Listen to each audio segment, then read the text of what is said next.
வணக்கம். Tamil Nadu rain weather news சேனலை பார்ப்போம். சேனலை மறக்காமல் சப்ஸ்கிரைப் பண்ணுங்கள், லைக் பண்ணுங்கள், ஷேர் பண்ணுங்கள். தற்போது மாலை வானிலை அறிக்கையை பார்ப்போம்.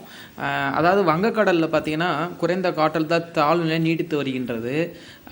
நிறைய மாடல்ஸ் தென் தமிழகத்துக்கு ரெயின் கம்மியாகவும் அதே போல் வட தமிழகத்துக்கு ரெயின் அதிகமாக அந்த மாதிரி காமிக்குது அப்படின்னு சொல்கிறாங்க.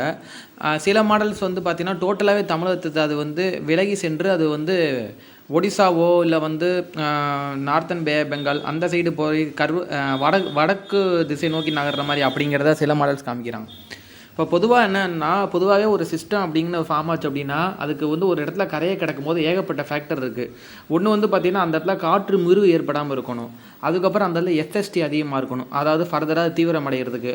அதாவது எஸ்எஸ்டி அப்படிங்கன்னா சி சர்ஃபேஸ் டெம்பரேச்சர், கடலோட வெப்பநிலை 26 டிகிரி செல்சியஸ்க்கு மேலே இருந்துச்சு அப்படிங்கிற பட்சத்தில் அந்த சிஸ்டம் ஃபர்தராக இன்டென்சிஃபை ஆகும். அதாவது ஒரு தாழ்வு மண்டலமாகவோ இல்லை புயலாகவோ ஃபர்தராக தீவிரமடையும் அந்த காற்றழுத்த தாழ்வு நிலை.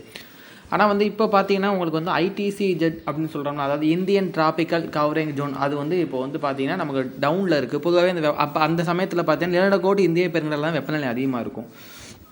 இப்போ பாருங்கள், இந்த இதில் பார்த்தீங்கன்னா தெரியும், இந்த L1006 அப்படிங்கிற நான் ஏற்கனவே சொல்லியிருக்கேன். இந்த மாதிரி ஒரு 1006 அப்படின்னா ஒவ்வொரு காற்றழுத்த தாழ்வு நிலைகள் அதுக்கு ஒரு நம்பர் மாதிரி இருப்பாங்க. இப்போ 1006 அப்படின்னா காற்றழுத்த தாழ்வு நிலை. அதுக்கு அடுத்த ஸ்டேஜ் 1005னா ஆழ்ந்த காற்று, அதாவது காற்றழுத்த தாழ்வு பகுதி. 1003னா ஆழ்ந்த காற்றழுத்த தாழ்வு பகுதி. அதுமாதிரி 999 அப்படின்னா தாழ்வு மண்டலம். அதுக்கு அடுத்த ஸ்டேஜ் ஒரு 955 அப்படின்னா புயல் அந்த லெவலுக்கு வரும். இப்போ 1006 அப்படின்னா ஒரு காற்றழுத்த தாழ்நிலை இப்போது பார்த்தீங்கன்னா உங்களுக்கு அந்த இலங்கை அருகே தொடர்ந்து நீடித்து வருகின்றது. அதை நான் பார்த்தா தெரியும், இந்த இடத்துல உங்களுக்கு இலங்கை நீடித்து வருகின்றது. ஸோ இந்த பச்சை கலரில் இருக்கிறது எல்லாமே மேகங்கள் தான். இது நமக்கு இது ஒரு அமெரிக்கன் மாடல். ஸோ இது நமக்கு கலர் டிஃப்ரென்ஸில் கொடுத்துருக்காங்க. இது எல்லாமே மேகங்கள்லாம் சேட்டலைட் பிக்சர்லேருந்து வரனால கலராக காமிச்சிருக்காங்க நமக்கு டிஃப்ரென்ஸ் சைட்டில். இது ஃபுல்லாக மேகங்கள் தான். இந்த மேகங்களோட அடர்த்தி பார்த்திங்கன்னா ரொம்ப அதிகமாக இருக்குது. ஸோ அப்போ தாழ்வு நிலையோட மையம் இந்த இடத்துல இருக்குது, இந்த 1006. ஸோ அப்போ ஆன்டி கிளாக் வைஸில் எப்படி சொல்லலும் போது இந்த இடத்துல ஃபுல்லாகவே மேகங்கள் இருக்கும்.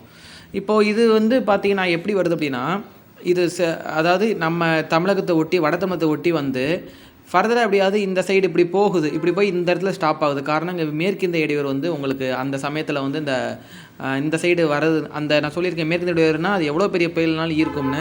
அது இப்படி இப்படி கிராஸ் ஆகும்போது என்ன ஆகும்னா, இங்கே எவ்வளோ பெரிய சிஸ்டம் இருந்தாலும் அதை தன்னை நோக்கி இருக்கும். சப்போஸ் இந்த இடத்துல இருந்துச்சுன்னா சிஸ்டம் ஒடிசா நோக்கி போகும், இந்த இடத்துல ஆந்திரா நோக்கி போகும். ஸோ இந்த மேற்கிந்திய இடையூறு கரெக்டாக அந்த இடத்துல வரதுன்னு காரணமாக என்னன்னா, நம்ம வட தமிழகத்தை ஒட்டி ரீகர்வ் ஆகுது, வடகிழக்கு திசையில் இந்த இடத்துக்கு போகுது. அது எந்த அளவுக்கு ஒட்டி வருதோ வட தமிழகத்தில் கண்டிப்பாக மழை இருக்கும். இப்போ இருக்க சூழ்நிலையில் வட தமிழகத்தை பொறுத்த வரைக்கும் லேசான மழை முதல் மிதமான மழை. தென் தமிழகத்தை பொறுத்த வரைக்கும் மழை வாய்ப்பு குறைவு தான். இது வெஸ்டர்ன் டெம்ஸ் இல்லாமல் இருந்தவரை மேற்கு நோக்கி ஒட்டுமொத்த தமிழகத்துக்கு மழையை கொடுத்துருக்கும். ஏன்னா இந்த க்ளவுட்ஸ் ஃபுல்லாகவே உள்ளே வரும். பட் இது இப்படி போகிறனால இந்த க்ளவுட்ஸ் எங்கே போகும்னா ஃபர்தராக இப்படி மேலே போகும்போது இந்த க்ளவுட்ஸ் எல்லாமே இப்போ மேலே தான் போகும், இங்கே தான் பெய்யும், இந்த இடத்துல பெய்யாது தென் தமிழகத்தில். அப்போ என்ன ஆகும்னா, இது அப்போ இந்த வட தமிழகத்தை எவ்வளோ தூரம் ஒட்டி வருதோ அவ்வளோ தூரம் கண்டிப்பாக மழையை கொடுக்கும். இன்னும் நம்ம பொறுத்து பார்ப்போம். ஆனால் மோஸ்ட்லி இது வட தமிழகத்தை ஒட்டி தெற்காந்திரா மற்றும் வட ஆந்திரா ஒட்டி தான் இது போகும். இதனுடைய ப்ரெசிபிடேஷன் என்ன தான் மையம் வந்தாலும் இந்த வெஸ்டர்ன் டிஸ்டன்ஸ் இந்த க்ளவுட்ஸை நார்த்தன் பேண்ட் இப்படி மேலே இழுக்க ஆரம்பிச்சிடும். இந்த இடத்துல ஒன்றும் இருக்காது. க்ளவுட்ஸ் இந்த சிஸ்டம் வீக்காக தான் ஆகும். ஸோ இப்போ இந்த இலங்கை ஒட்டியில் பதிலாக மழை பெஞ்சிட்டு இருக்கு, தெரியுதா பச்சை கலர் இருக்குல்ல, இலங்கை ஒட்டியில் அந்த கிழக்கு இலங்கை ஒட்டியில் பதிலாக மழை பெஞ்சிட்டு இருக்கு. ஸோ இதுதான் இப்போதே இது. சப்போஸ் ஒரு வேளை வடத்தமிழத்தை ஒட்டி வரும் பட்சத்தில் டிசம்பர் 18ஆம் தேதி அதிகாலையிலேருந்து மழை தொடங்கும். அதாவது கனமழை முதல் மிக கனமழை வட தமிழகத்தில் ஒரு சில இடங்களில் இருக்கும். அதாவது டெல்டா இருக்காது, நல்லா டெல்டாவுக்கு இருக்காது, இந்த பாண்டிச்சேரிக்கு மேலே உள்ள பகுதி. ஏன்னா இது இப்படி தான் இப்படி உள்ளே போய் ஒட்டி போகிறதுனால இந்த ஆன்டி கிளாக்ஸில் இந்த க்ளவுட்ஸ் இப்படி தான் உள்ளே வரும். இது இங்கே வந்தால் தான் ஒட்டுமொத்த தமிழகத்துக்கு மழை பெய்யும். அப்போ அந்த டெல்டாவோட ஒட்டி டெல்டாவுக்கு மேலே, அதாவது அந்த பாண்டிச்சேரிக்கும் இந்த சென்னைக்கு இடப்பட்ட அந்த பகுதியில் மழை பெய்ய தொடங்கும். டிசம்பர் 17, 18 ஒரு நாள் தான் மழை இருக்கும். 18ஆம் தேதி வீக் ஆயிரும். அந்தளவுக்கு தீவிரம்லாம் அடைய வாய்ப்பு இல்லை. ஸோ இப்போதைய கணிப்பு இதுதான். ஸோ இது எந்தளவுக்கு ஒட்டி வருது அப்படிங்கிறத பார்ப்போம் ஃபர்தராக. ஆனால் இப்போ நான் மாடல்ஸ் ஓட்டி வருவேன் 17ஆம் தேதி 18ஆம் தேதி பாருங்கள். அது இப்போ அந்த 1003 கொஞ்சம் பாருங்கள், அந்த சென்னை ஒட்டி உள்ள பதில் இருக்குது. ஆனால் அங்கனே பாருங்கள், அங்கனே ஸ்டாப் ஆகி அந்த க்ளவுட்ஸ் மட்டும் போகுதா உங்களுக்கு, அந்த க்ளவுட்ஸ் மட்டும் பாருங்கள். அந்த இங்கேருந்து கொஞ்சம் இப்போ ஆந்திரா நோக்கி அந்த க்ளவுட்ஸ் போயிருக்கா, பச்சை கலர் கொஞ்சம் மேலே போகுதா, அது ஃபர்தராக பாருங்கள் கொஞ்சம் மேலே போகுதா, அதை அடுத்து 18ஆம் தேதி வாக்கில். ஸோ பார்த்தீங்கன்னா போகும்போது இந்த இடத்துல வீக் ஆகிடுது, தெரியுது அவங்களுக்கு க்ளவுட்ஸே இல்லை.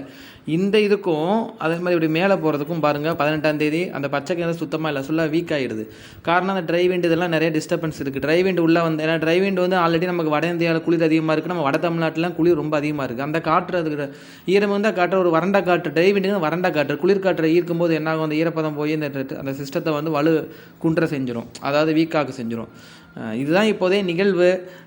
ஸோ பார்ப்போம், இது எவ்வளோ தூரம் ஒட்டி கூட அவ்வளோ தூரம் வந்து மழை தொடங்கணும். மழையோட வாய்ப்பு பார்த்தா பாண்டிச்சேரி, சென்னை, தெற்காந்திரா இந்த இடத்துல தான் மழை இருக்கும். டெல்டாவோ தென் தமிழகத்துக்கும் மழை வாய்ப்பு மிக குறைவு தான் இந்த சிஸ்டத்தை பொறுத்த அளவுக்கும். ஸோ இதுதான் இப்போதைய நிகழ்வு. தொடர்ந்து உன்னிப்பாக கவனித்து வருவோம். ஸோ இதுதான் இப்போ உள்ள கணிப்பு. வடகிழக்கு பருவமழை பொறுத்த வரைக்கும் நமக்கு சராசரியோடு அதிகமாக தான் இது வரைக்கும் பேஞ்சிருக்கு. சில மாவட்டங்கள் குறையும். ஒட்டுமொத்த தமிழகத்தை பார்க்கும்போது இன்றைக்கு வரைக்கும் வடகிழக்கு பருவமழை அதிகமாக தான் பேஞ்சிருக்கு. இன்னொரு 10 days இருக்குது. ஜனவரி மாதமும் குளிர்கால மழை தொடங்கும், எக்ஸ்டெண்ட் ஆகும். ஜனவரி 3 வரைக்கும் மான்சூன் தொடங்கும். ஸோ பொறுத்திருந்து பார்ப்போம். அடுத்த கட்ட நகர்வுகள் எப்படிங்கிறத நான் விரைவில் தெரிவிக்கிறேன். நன்றி, வணக்கம்.